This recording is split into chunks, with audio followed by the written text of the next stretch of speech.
pretty much time to start. So we're going to get started. I'm just going to say a few words to introduce Minka, and then we will get going. So thank you for being here today on this nice sunny afternoon. It's good to have you with us.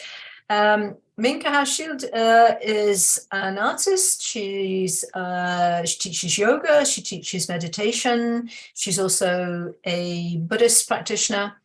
And very specifically, given what she's talking about this afternoon, she has guided pilgrimages for the last 30 years to northern India, to Tibet, to Nepal.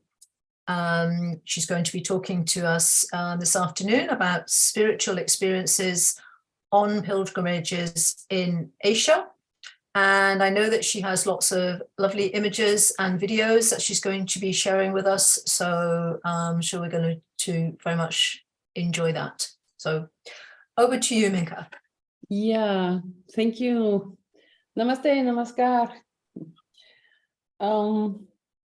Yeah, I would like to talk a little bit about the Asian experience.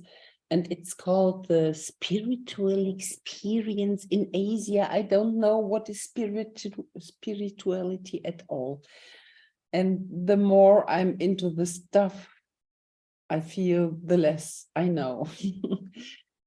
But what I know that we enter when we go to these places into a life which we nearly don't find here in our European environment. And this is quite a sometimes tough and very strong experience, also with high rising emotions for me as well as for the participants. So I have a slideshow for you with images and films, and you can in Zoom you can regulate to see the group or to see only me, and to see the videos and the photos. You can make it larger or smaller as it is suitable for you. So please go ahead to find your good setting, and I will start. I will start the PowerPoint with like this. Okay, can you hear my voice now still? Yeah, thank you. Absolutely. Yeah, thank you. So, what is pilgrimage about? Pilgrimage is to walk on a certain path, to circumambulate holy places, to go to holy places, to walk it. So pilgrimage is mostly a physical experience. Basically, it's a physical experience. Sometimes it seems to me that it has to do with devotion, because normally we don't use our feet and legs so much as when we are on pilgrimage. Maybe the one or the other of you already went to Spain, San Compostela, Jacob's Path, then you know what I talk about.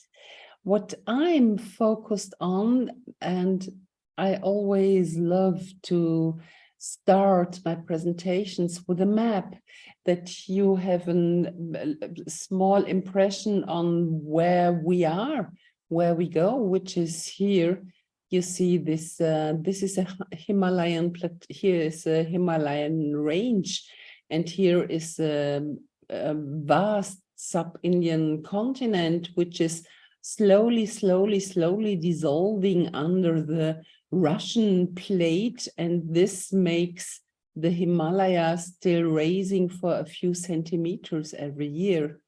Here is a core country of the Himalayas, which is the Nepal, and my road map is mostly when we do the North Indian Trail, we are here in the Ganges area, which means quite south, which is, it's hot, it's a tropical climate, And the other destination you will find me quite often is here in Nepal, Kathmandu. I lived here for several years.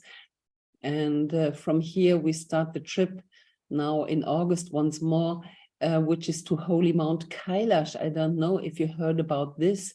This is the Mount Meru, the middle point of the universe for the yogis, the Hindus, and also for the Buddhists, which is quite in the far west of Tibet.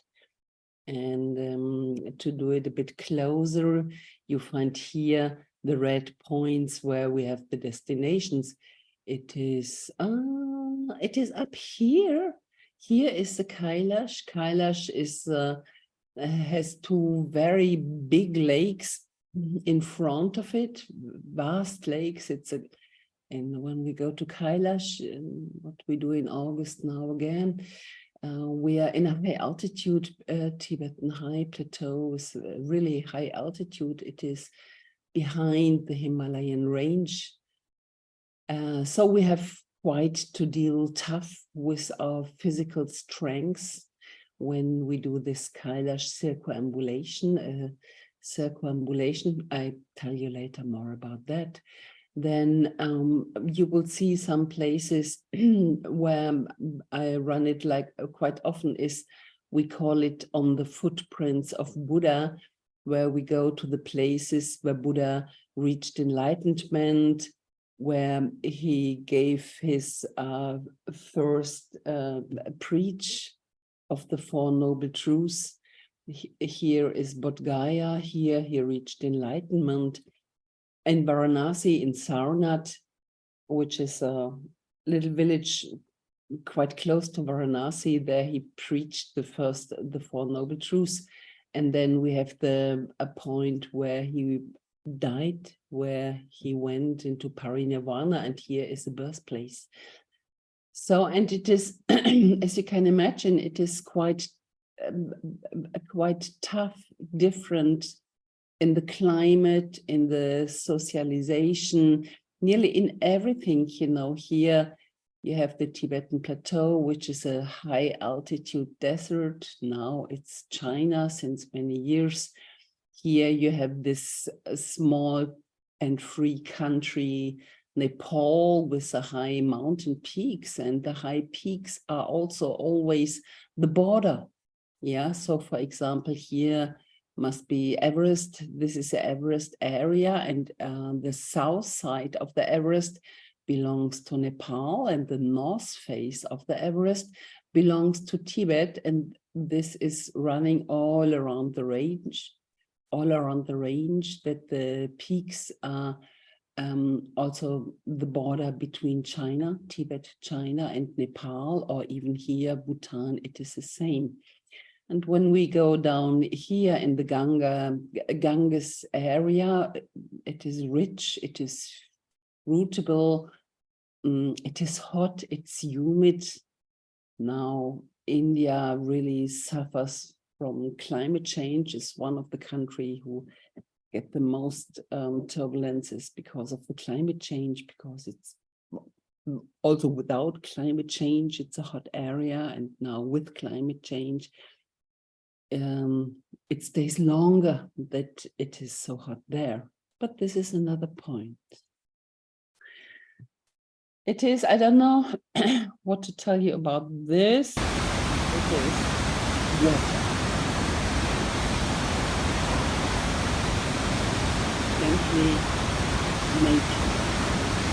Vast, strong, overwhelming, monsoon river coming from the Himalayas down to India. Every year we find it like this.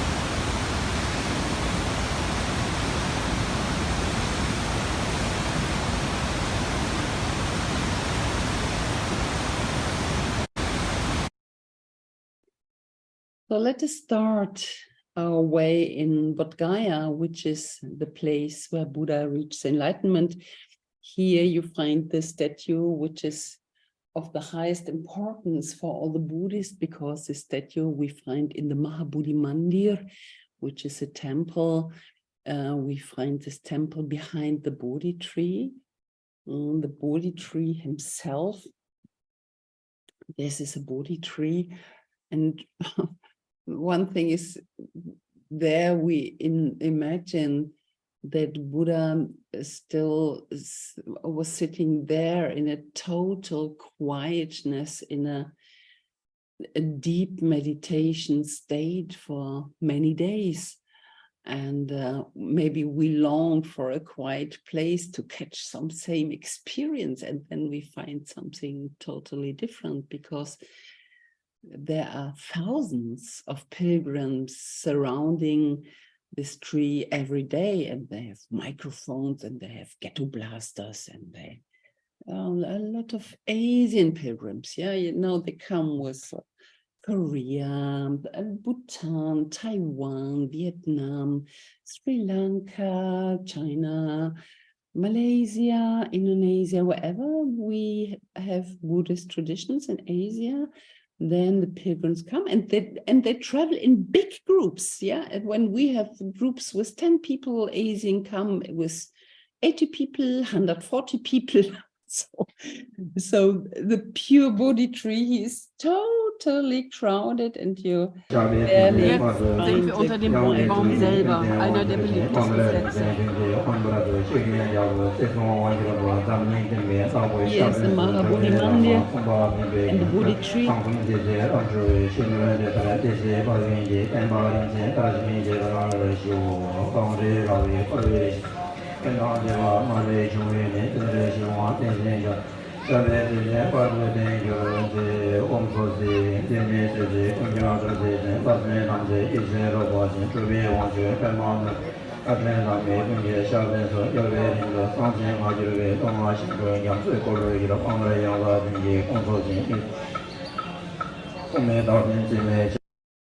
And how crowded ever I find this area. When you sit there under the Bodhi tree and you remain in your own silence, in the turbulence around you, then I often have the impression that there is sparkling light coming out of the leaves. It's a wonderful place to be. And then I'm asking myself, what makes these holy places so holy? And then I found out it is the devotion from all the pilgrims who visit these places and who circumambulate these places, and this heartfelt devotion to visit this holy place and to remember the situation, and to give honor to your practice, to give honor to Lord Buddha. And when 10,000 people a day are doing like this, and it could be like that, this really empowers the place. Here we have, so the Bodhi tree is in a garden, is in a park, the Mahabodhi Mandir Park. And in the park is also a corner for the Tibetans. And Tibetan Buddhist mostly comes from the Himalaya areas, whether from the Indian Himalaya or Tibet side or Nepal side. They come mostly in the winter season, and often the Tibetan comes for several months to do the practice of the so-called Nyöndro, the preliminary practices in Tibetan Buddhism, where you do certain sadhanas, and including these sadhanas is a prostration. So, and then in one Nyöndro cycle, they have to do 108,000 prostrations. And then they come to Bodh Gaya and they stay as long as they need to do this 108,000 prostrations. And then they have a counter, a prostration counter at their fingers, and every day they go down, they count 1, 2, 3, 4, 300, 400, 500, as much as they do. Some do it very fast, some do it slow. Here the monk is doing another practice. It is the mandala offerings. It's an offering practice.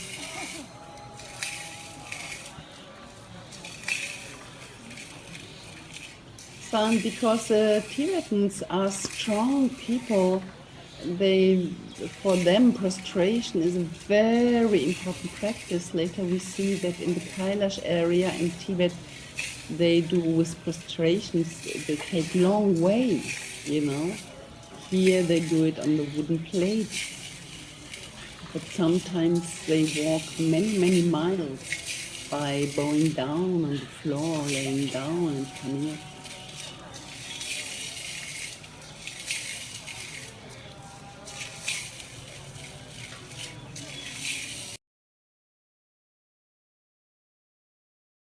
And it's always very interesting because when I'm there with groups, I often find, and then I invite the group, come on, let's do some prostrations together, because you can often for 1 hour, you know, the monks tell you which plate you can use, and then you leave some rupees as a thank you to the person who hired this plate. And yeah, I encourage the group strongly to prostrate, but you know what I find? We in the Western world, we are definitely not used to bow our head in devotion to someone or to something. And people realize this, yeah, they stand in front, they find it fascinating, but asking to do the same, they say, no, I don't bow my body. To whom shall I do it? Why shall I do it? And this is very remarkable about what we think, who we are, and also what we lost as a spiritual ritual and a spiritual practice, because it's so relieving. It's so relieving our importance, our so-felt self-importance when we prostrate and when we pray and when we call a guru, please come, please help me, please, I honor you. This is not our culture, and this is a loss of our culture. Here we find another spot. Now we shift to the Hindu culture, and in India, they found that for the population, especially for the elder people, it's very healthy and raise a good mood when they do yoga in the public in the morning. So here we are in Varanasi, in Ganges, one of the oldest city in the world. One of the main Hindu pilgrim city, and here you find every morning public yoga. Oops, no, I lost it, sorry, I come back. I was in the wrong here, I'm sorry, there.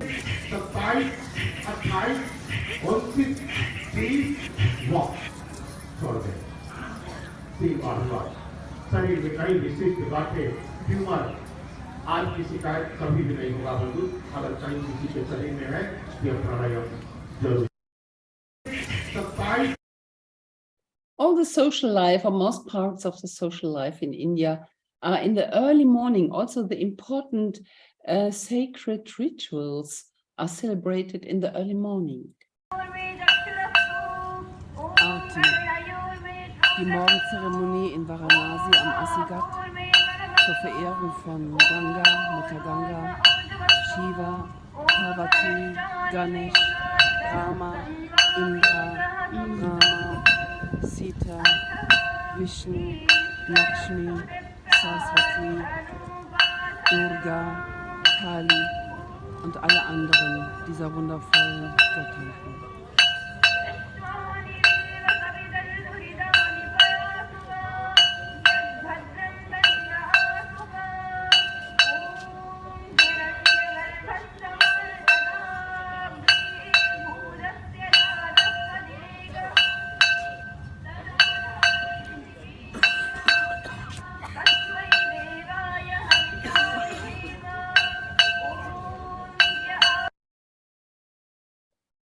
and when you go to India, this India is so rich of, and they love these religious rituals so deeply.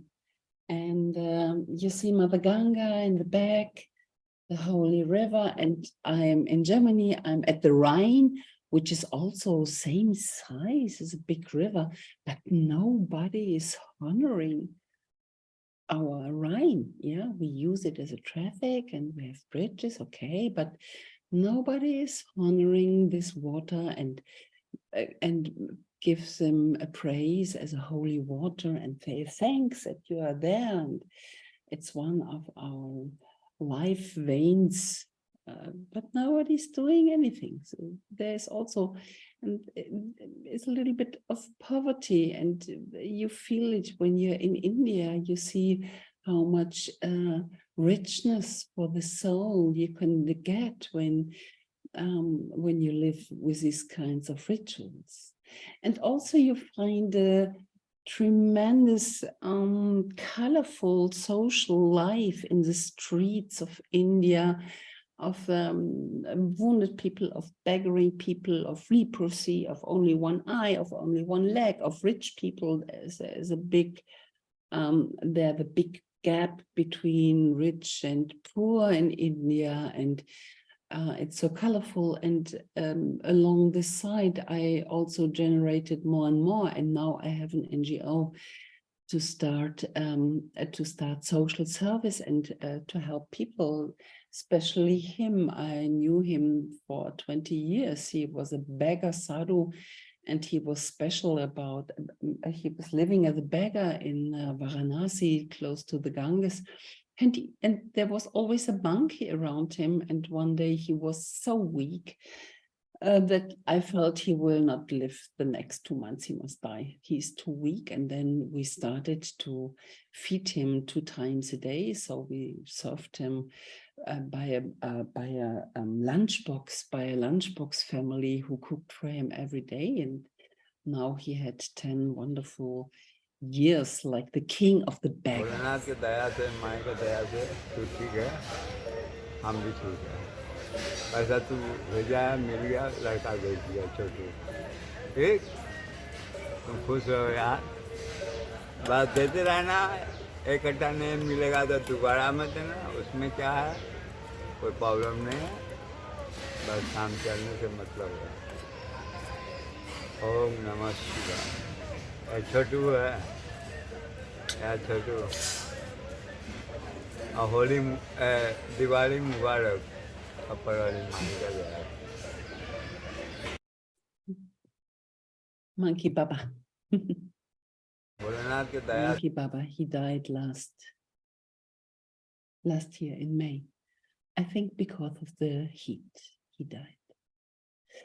And then there's another thing, what we are very close to when we go to these holy places. This we see the burial places, which are quite public, and sometimes I see very vivid life in these burning guts. You know, in Varanasi, it's very important to be burned in Varanasi. They believe that being burned in Varanasi at the gut, you immediately reach moksha, and all your karmic accounts are totally cleared. And it is wild places. It is so when we go on pilgrimage to these wild places, you get impressions of beginning and of life, which is so pure, so vivid, so natural.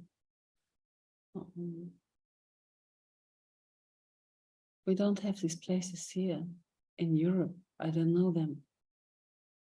And this brings many things up in our people, in the participants of the pilgrimages. They really ask questions and they have to digest all these impressions. And they have a new proportion for their life they live at home, you know, it gives you a vaster view of what is natural and what is possible and how life can be. And then you ask yourself, okay, am I in the right life? What is this about? So you open up, you must feel, and you must think out of your common box. When you're not able to do this, you will definitely become sick on this trip. I always realized that those people become sick who have tough and tight beliefs how this and that should be or not be. And when you cannot open it up to be curious about what is happening, then you really become a problem because India is shaking all your senses all the time. All these trips are shaking your senses, your feelings, your sight, your ears, everything's disturbed and also overwhelmed. So you have to find a new order. This trip was in the last year when I visited a faraway monastery in Humla. Now we are in Nepal. Normally, I know this monastery when we go to Holy Mount Kailash, and it's really a far west region, far west area, and it's even until now quite difficult to go there. And we went with a public truck, and the truck was stuck in the mud, and we slept in the truck in 5,000 meter altitude, and there was Wir haben die Nacht no im chance. Schlamm festgesteckt. Es ist 5:45. There was no chance to come out of this. So it's not easy to travel there, you know, especially in the Himalayas. Roads, well, they become better, but they are still demanding to journey in the Himalayas. Trekking is fine, but to use a vehicle, then it's coming monsoon. You build a road in the winter time, and then summertime monsoon is coming. So here are some images from our trek to the Holy Mount Kailash. And when we go there, we have a trekking in this Nepal, in this area in Humla, where we also cross these monasteries. And you know, when you go to the Kailash pilgrimage, you must deal with your body and with your power, with your force, because in this high altitude, you have only 50% of your power, of your physical power. And whatever you do, if you wash undertrouser in the river, it's a project which really takes your power. You must calculate very good with your physical power. And then you walk in this vast nature and you realize it is much stronger than you are and than you ever can imagine. And then you realize, okay, who I am and what can I, what is my beauty and what is my duty and how can I manage and survive? And definitely people who go with me to Kailash, they come much stronger down than they went up. This is for all these people. Yeah. But sometimes you also have quite good times here, especially in the hot springs. In Tibet, we find a lot of hot springs. And we can take a bath. And here is a monastery I talked about. We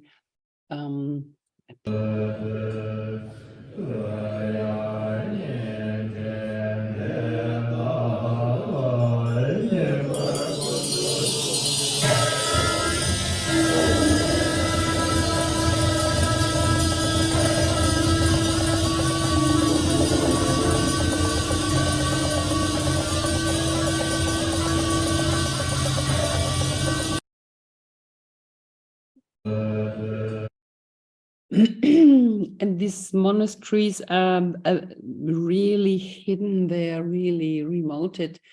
And this is what they want to be. They want to stay and remain remoted.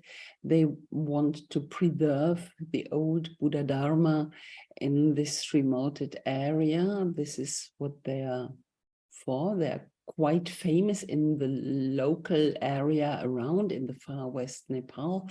We ourselves, with our groups, we continue to the holy Mount Kailash, and here you can see the holy Mount Kailash area. Mount Kailash himself is quite small.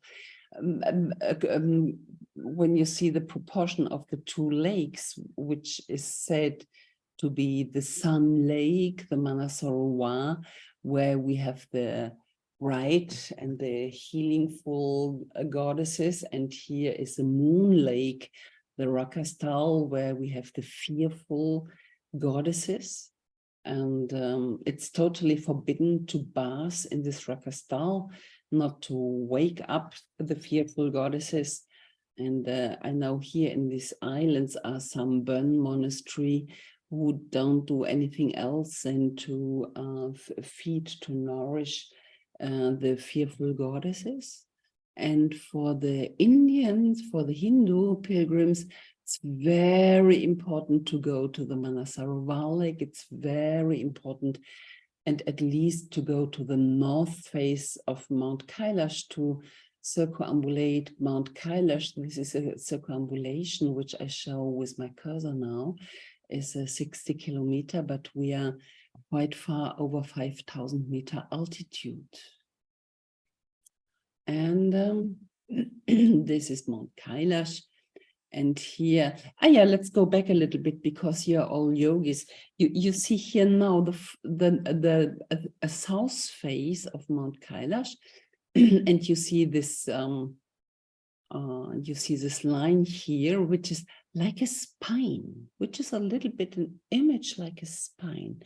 And when we go back, the photo back, we have these two lakes, which is the male and the female, and you know about the chakra system, and you know about the two nadis, you know about the Ida and the Pingala Nadi, and then you see the Kailash with his spine image, which is the Sushumna Nadi.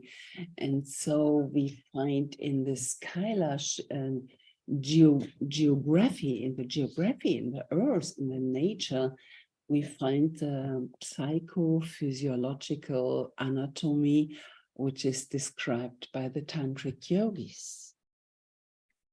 Mount Kailash is a very special area. Here is the source of 4 big rivers which give water to millions and millions and millions and billions of people.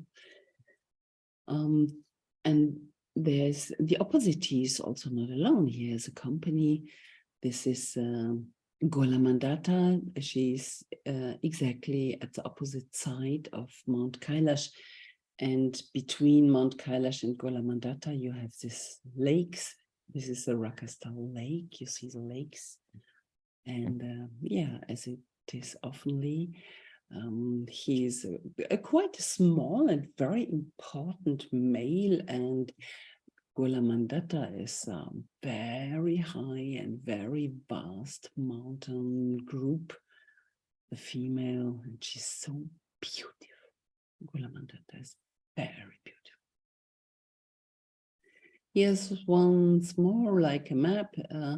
This map is seen from you can imagine you are now on the top of the Golamandata, and from there you see the whole holy area. Here also you can see this image of the Ida Pingala, and then you have this, you have these nadis going up, and then focusing here. And this is Shiva's place.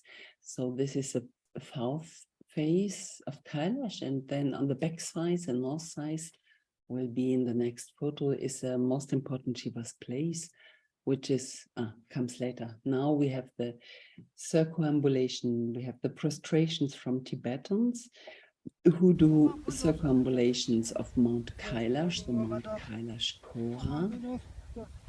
A kora means that I go around a holy place and I raise respect to this place. And to increase this respect, I do it by bowing down. You cannot do the fully 60 kilometers in this way, but oops, sorry.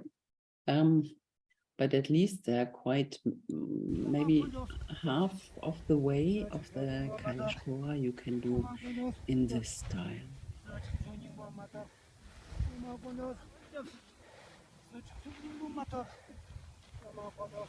Knee protection, hand protection, dust protection, high altitude.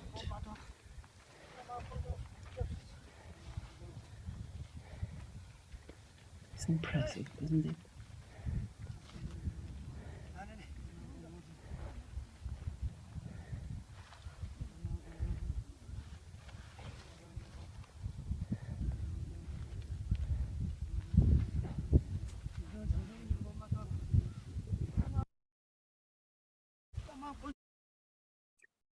And then we find this is another place of, this is a north face.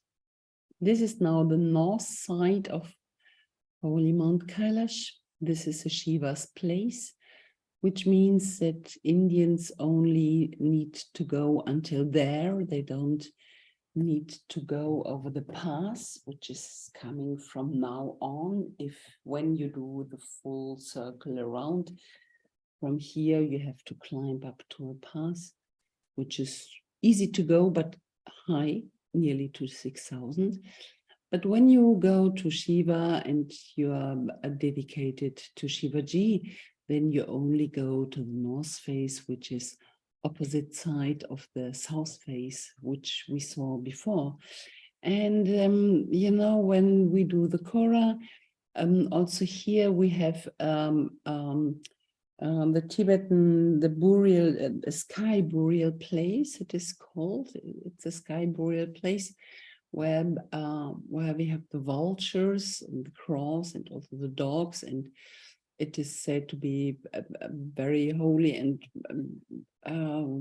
brings a lot of merit when your body is sky burial there. You know, the Tibetans do it like this because you cannot burn the body. Yeah, there is no forest, there is no wood, and the air is too thin to make a fire, you know, and it's often too frozen to bring the body into the air, into the earth. It's also not possible. So it is an old tradition.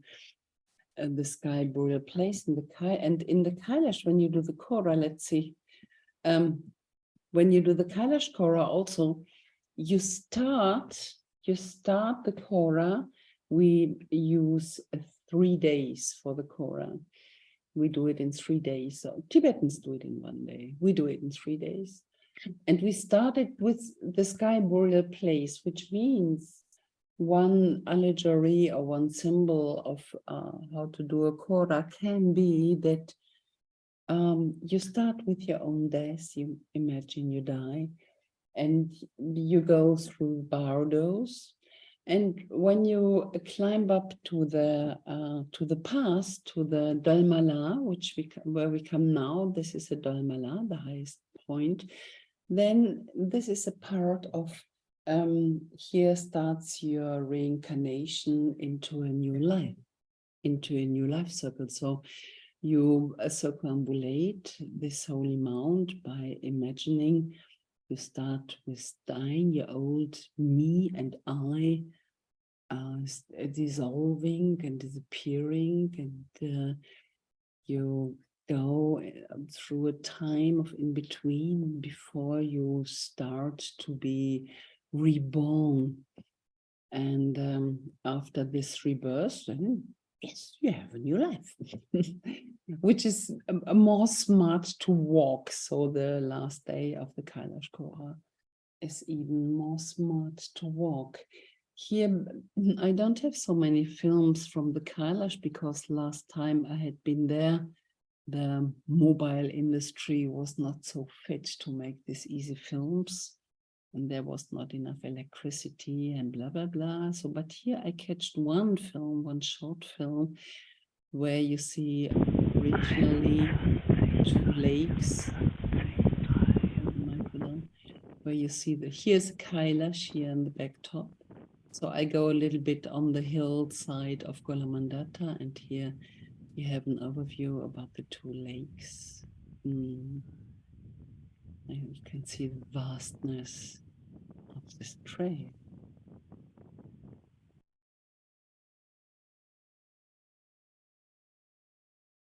And then we are back in the Kathmandu Valley.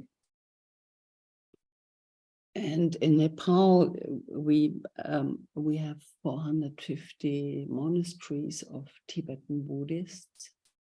And you know, the Nepali people and the Tibetan people are quite familiar. And the Tibetan people also find in India a good exile. So India is really doing a very, very honorable job for the Tibetans.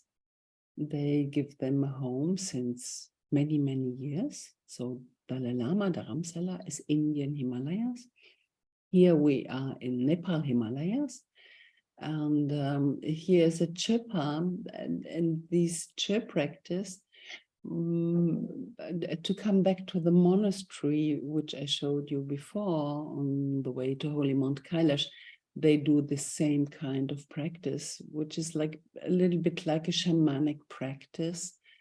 You do it with a drum and a bell, and it is like a body offering to for healing.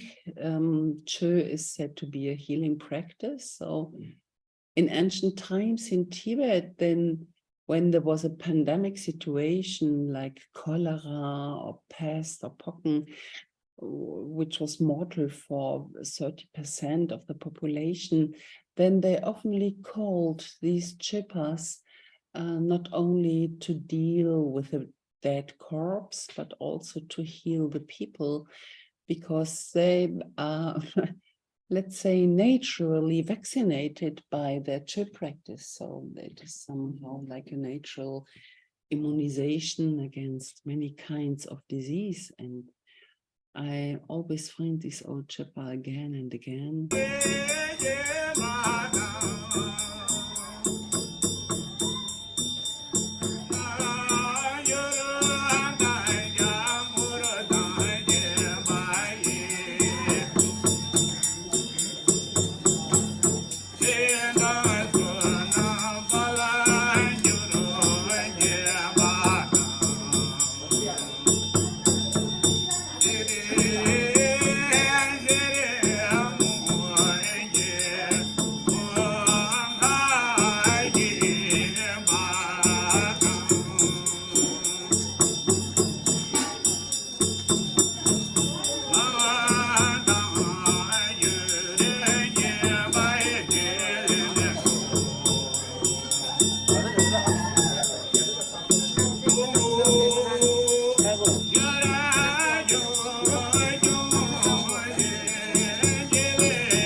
Yeah. And then we have a small change, a small shift of lifestyle. There comes a small, and I think it's the last film, nearly the last film I have for you today. This is Dubai, Saudi Arabian Emirates.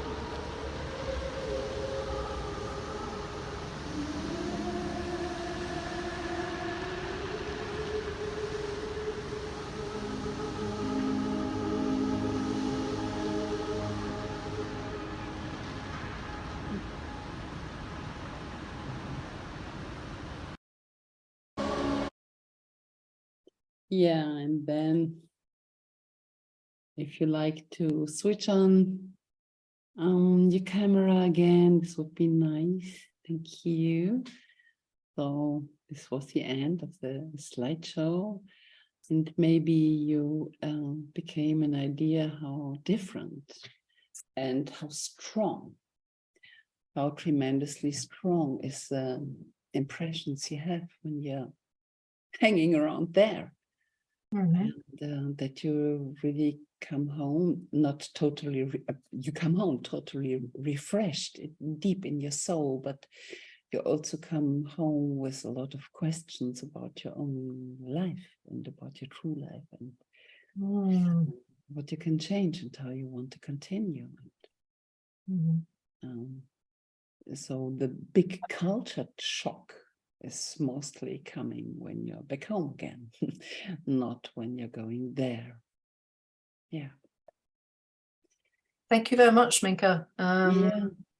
One thing there were lots of things that I found interesting, but one thing that I wanted to just maybe ask you about, just your reflections on maybe. I thought it was really interesting, the focus you were putting on the physical aspect. So you were talking at the beginning about pilgrimage often being about walking, and you mentioned pilgrimages obviously in Europe that people might take to Saint-Jacques or, you know, places like that. So that physical movement. And then you showed the video of the monks and the prostrations and the relentless coming forward and back and etc. And I was thinking to myself that that's a real contrast with, I think, the way that we, if I can use the word we, might think about spirituality. Because when we were thinking about this program, the EUI was thinking about having this program of spirituality, I think everything that was coming to people's minds was everything but the physical. We were thinking mantra, chanting, talks about spiritual texts, etc. And I think everybody's idea was, well, there's not going to be anything physical, because it was almost like that's not spiritual, if you see what I mean. So I thought it was really interesting that what you were actually saying was, these are also, they're physical, but they're also manifestations. What we meet there is all, it is physical, at least mostly for the clients or for us. And I always love concerning of the constitution of the clients, of the guests. I love to give philosophical teaching, especially in Buddhism or in the yogas, to give an introduction, but mostly I feel people don't want it so much, don't need it so much. They want to be there. They want to smell it. They want to hear it. They want to see it. They want to breathe this impression with every pore of the skin. And when I ask, and afterwards, what was the most important, or what was a spiritual experience? And I give talks and talks and talks and talks about karma and samsara and nirvana and blah blah blah, and all this coming from the Hinduism, coming from the me myself. I'm quite deep in Tibetan Buddhism. I'm a practitioner since 40 years. And then when I ask what was the most important for you, and then they say it was India itself. Yeah, it was to struggle with my breath in this high altitude. It was to realize that I'm not able to wash an undertrouser in the river. It was these restless nights with this bumping heart. And this brought me more and more. To be honest, you know, I come from the yogas. I did a lot of Iyengar yoga, so which is quite a tough physical yoga. And I do, I'm a pupil of Ayakema. I know her since I was many, many years in retreats, and I do quite strong Vipassana retreats. So there was somehow a split, yeah? There was somehow a split of there is a physical, yeah? And there's a spiritual. And this is, and when you go to the Buddhist, especially to the Buddhist, then you find they really kick the body off. Yeah, and of course they are true.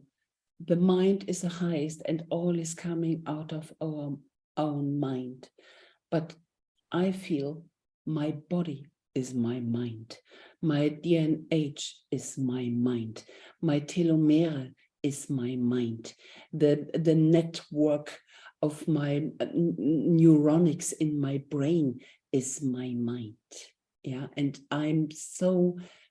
It feels so true for me to come back into a conclusion. And when we say, yes, it is physical, but after an experience of this journey, you come home and you have so many questions about your own life. And if you want to stay like this, what you want to change, if you want to change, or there's coming a little bit devotion. I returned to Germany because of very simple things. Yeah, we have drinking water out of a tap. Wow. Yeah, we have. I have electricity and internet full day, full night. Wow. Yeah, I'm so grateful. The streets are clean. The forests are clean. Wow. It can't be better. Yeah, and it made my mind here so truly simple. Really, truly simple. I'm so full of honor to have a very simple life, because I know since so many years different places where I don't want to live. Yeah, I don't want to be in Varanasi now, like this monkey baba with 45 degrees and no air conditioning. I cannot survive. Yeah. And this gives me an overview of a bigger proportion of, and this proportion makes me realize about the chances I have. And with all these reflections, for me, mantras and all this stuff, yeah, fine, but it's not of this relevance, except I'm really involved into a deep tradition where I'm dedicated to, whether it's Kashmir Shivaism or Hinduism or yoga tradition or Tibetan Buddhism, whatever. This then fine, yeah, if I follow a lineage. But this is what spirituality is about. Oh.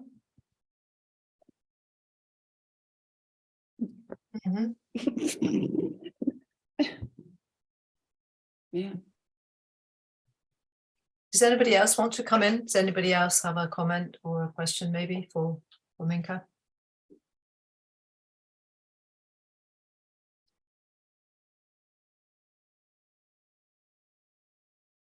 Well, just thank you very much. It was so interesting, and I'm sorry it was a little bit late. I couldn't get internet connection, so I missed the very beginning. But I loved all your maps and little videos, and you really brought it to life and just broadened our view, which is wonderful. Took us out of our common box, as you said yourself. It was wonderful. Yeah. You know, my psychotherapist asked me, one time he said, Minka, what would you say to a person who is coming with depression to me, in my therapy? Well, I said, give him a ticket for 1 month's old city in Delhi in a 2-star hotel, and then make him a new date as soon as he's coming back. Let's see what is the depression about. I'm sure it will, if he survives in a good health, I'm sure he will have a new relationship to his problems. Maybe I'm too physical to be on this in this high altitude, vast spiritual areas of the finest energy. Maybe I'm simply like that.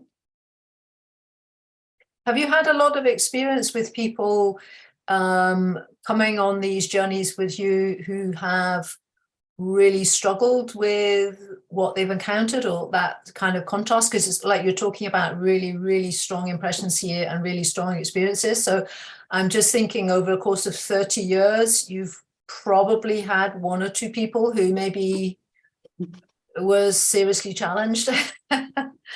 Yeah. So one thing to really tell you, which I always find interesting, I'm doing a spiritual practice with all these Tibetan visualizations and mantras and recitations and sadhanas, and they are, for me, the strongest. So they really go into my cells, into my nerve system, when my pulse is high. Yeah. Here in Germany, I do it when I'm jogging or walking. Yeah, when my blood pressure is high, when my pulse is high, but also when I'm in a high altitude. I always made the experience the highest spiritual, so the highest challenge of imaginations. Yeah, when you do a goddess yoga, for example, and you became the goddess yourself after a while, then this is working the best over 4,000-meter altitude. And nevertheless, the old yogis always talk about the caves in the Himalayas. They also look for the altitude. Yeah, so altitude is a big challenger.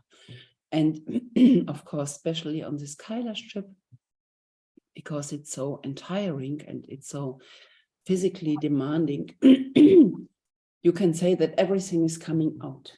Yeah, and it has also, let's say, it has also to do with the air pressure.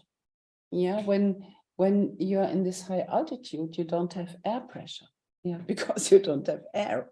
Yeah, where is no air, there is no pressure. And so normally we don't realize it, but everybody of us, we have an air pressure around us, which is half of the pressure you put in the wheel of your car. You ever realized? It is like this. You have 2 bars in your car. You have 1 bar around you when you're somewhere here in England or in Germany. And this pressure really is compressing also the psychophysical energy. And when you go in a high altitude where this pressure is loosened, also the subtle energies raise more up. This is one thing. And the other thing is, because you need all your power to survive in this altitude, yeah, then many pressed down things come up. Especially this trip is a long trip. It's a 1-month trip. Yeah. And then you have to deal with all kinds of futures. Yeah. And I guided spiritual groups. Yeah. Let's see how spiritual they are when we meet them in Kailash. Yeah. And there you see who is really clear with his practice and who is not. Yeah. Biggest problems I have with psychotherapists. Sorry to say, it is like this, but all kinds of problems show up there, especially in this Kailash. The other group is only 2 weeks, 2 weeks is okay. Then after 2 weeks, we all become tired, but then we also fly home. Yeah, when we do this Kailash, this Tibet trip, it is 1 month. You're very close together. Sorry. Jetzt ist aber echt gut. Sorry. You come together with people you don't know, you're very close, you have to stay, it's all in a tent, it's a camp trail, let's say like this. Maybe you have a double tent you share with somebody you never saw before, you know, and then we have these tough walking trips also, yeah. So people show up in styles they also don't know they have it. Yeah, and you see exactly who is a so-called practitioner. Yeah, you can easily place a layer of spirituality over an unchecked mess in your soul. Yeah, and a serious spirituality without a good psychotherapy and a well cleaned up and developed personality, forget it. You would see it up there. Then I get the trouble with these people. Yes. Yeah. Really. So, and this, I find this is physical, but it is true. You cannot cover anything. You can't cover it. Yeah. And you can be a big master of blah, blah, blah. Bring the people up there. Let them be there for a month. And then let's talk about it later. Yeah. No, really, honestly. Yeah. Yeah. Because as long as we are here on this earth, we have this body and we deal everything with this body. Yeah.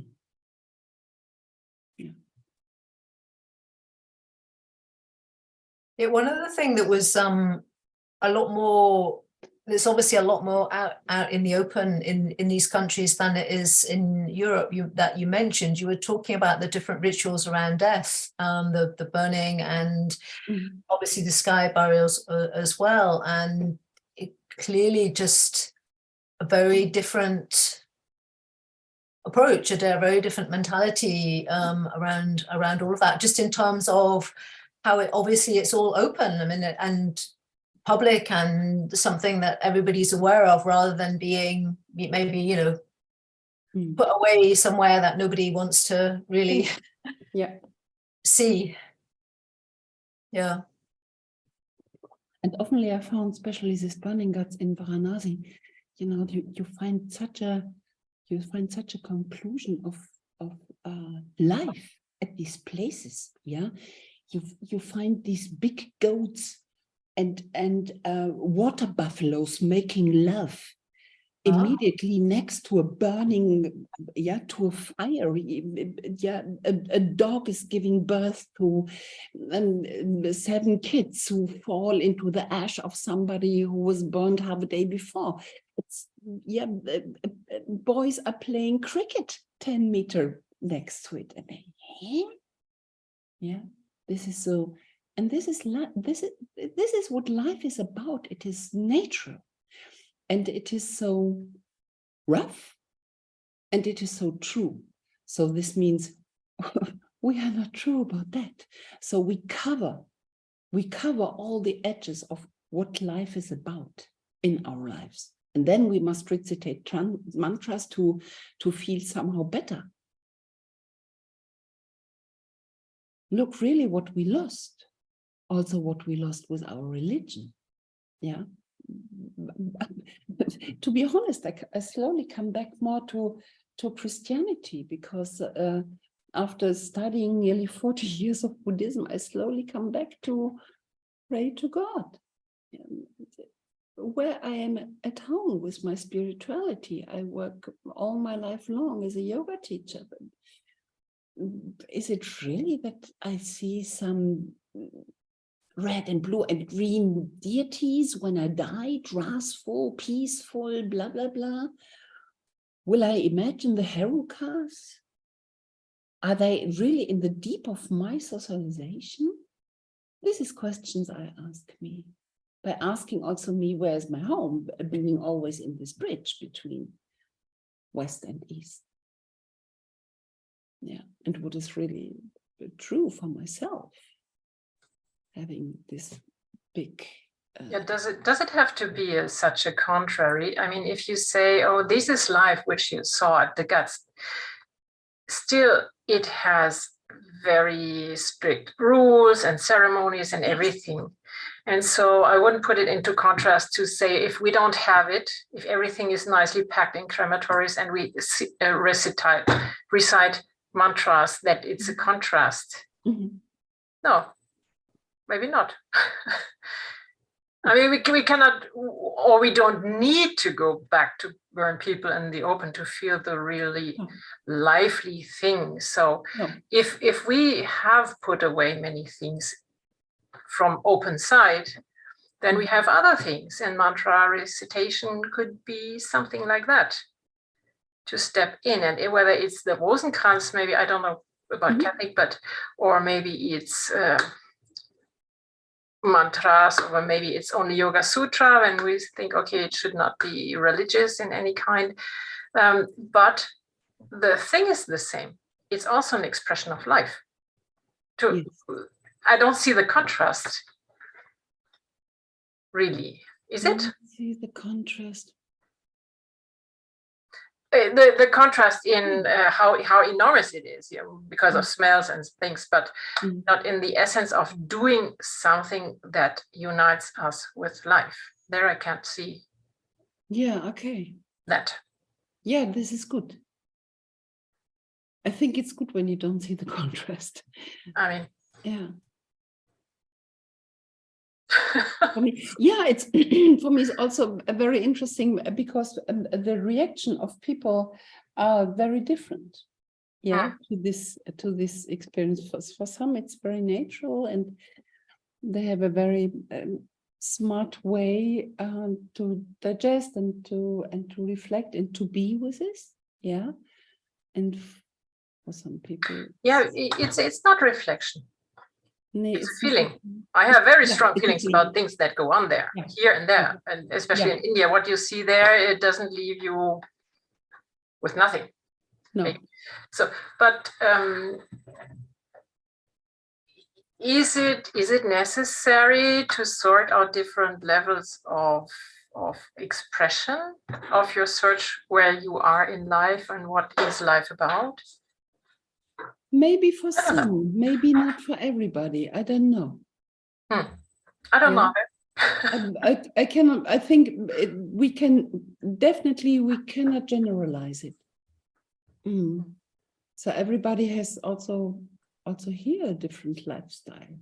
Yeah, and different priorities, and different values. It's very individual. Yeah. And so also the experience very individual. Yeah. Yeah, thank you. It's very interesting. Thank you so much for this impressive look through a little hole into some other world. Yeah, nice. Also nice to talk with you a little bit. Last time it was not like this. Then I just finished the show and then woof, computer was off. But I love to be a little bit in touch and to catch your thoughts. I think you made I like the point you made there, Minka, about these sorts of journeys being very much in a sense like a test. In a sense, you can maybe have a bit of a cover or a bit of a surface in a sense, but if you're in these sorts of more extreme scenarios, then it becomes more difficult to pretend, doesn't it? I mean, you kind of, like you say, that's, I suppose, when you see the real, as you say, is this person actually a serious practitioner or not? That's when you. I don't know. Then sometimes also my English is limited. It's not about who is a real practitioner, but there are people who are very clear, who are clear in their soul, who are clear with their lives, who are clear with their reflections. I had one time, I had a man from Swiss. He was deaf. He could not hear, and he could not hear, and he could not talk.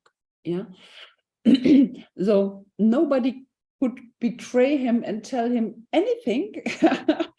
And this man was so clear in the view. It was a trouble group. I really had trouble with this group, and he could talk a little bit, and he was writing, and then I always take him to the side and I was discussing with him because he was such a he gave me such an important and impressive feedback of the people, of the where the people are, and the shakiness of the people, and the projections, and blah blah blah, blah, and all this.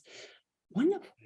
Yeah, they're wonderful people. So no, the people who was also strong, physically strong. So it came, especially in this college, everything is somehow so visible and comes out so clear of your mentality, of your personality.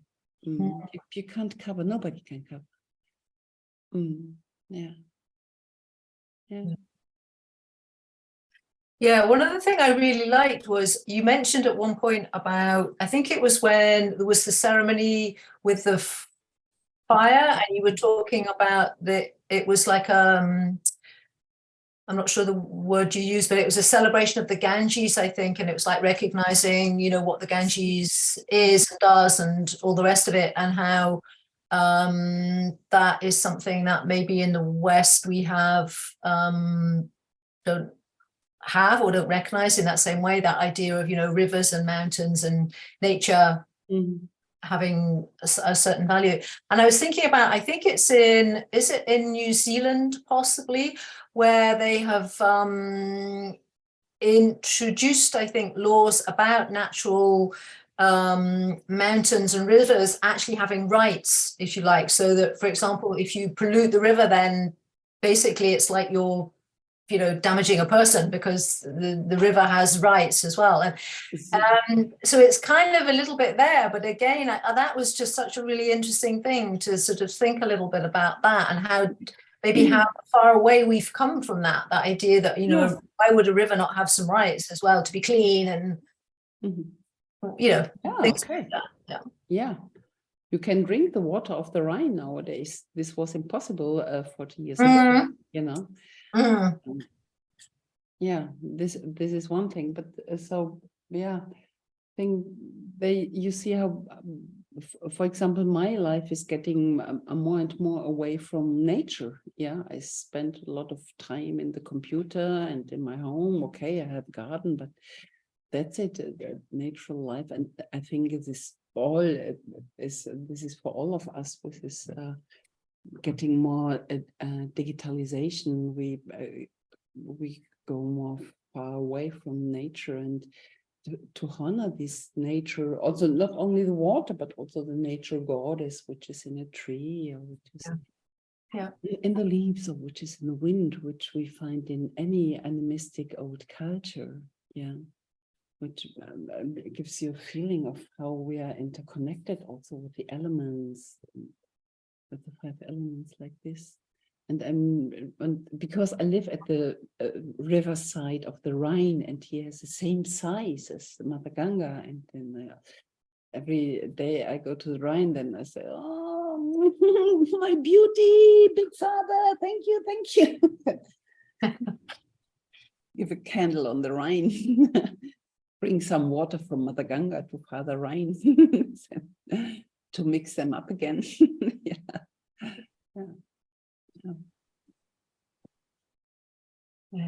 Does anybody else want to say anything or ask anything, or any more reflections?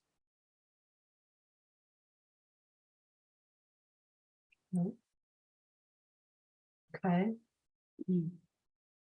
So we just need to thank everybody for coming. Thank you so much for being here and giving us some of your time. And thank you especially to Minka for your talk, which I think has really inspired us and given us lots of things to think about, really, in terms of these